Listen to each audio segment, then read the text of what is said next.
बलरामपुर में चैन लूट के 6 आरोपी गिरफ्तार, एसपी दीन जानकारी।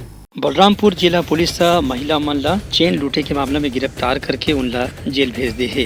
ये मामला में बलरामपुर के पुलिस अधीक्षक लाल उमेश सिंह बताएं कि पाछू 2-3 हफ्ता ले महिला आरोपी मन डहा दे लोगन के चेन लूटे की घटना लगातार होत रही से। ये मामला में अलग अलग पुलिस टीम बना के बाजार में जब निगरानी करेगी तो पता चलिस कि महिला मन बोलेरो गाड़ी में घूमत हैं और जहाँ जहाँ व्यस्त इलाके है वहाँ रुक के महिला ग्राहक मन के चेन लूटे की घटना ला अंजाम देवत है।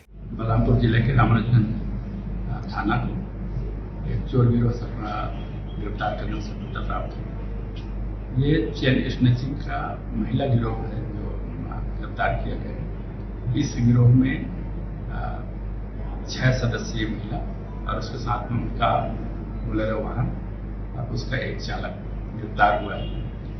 उस वाहन के माध्यम से बाजार जाकर के महिलाओं के द्वारा चेन स्नैचिंग का चोरी का वारदात किया करते थे। इमन ले पूछताछ करे के दौरान इमन के कब्जा में रखे सोना के जेवर बरामद करे गए है। इमन अपन अपराध ल घलो कबूल कर ले हैं।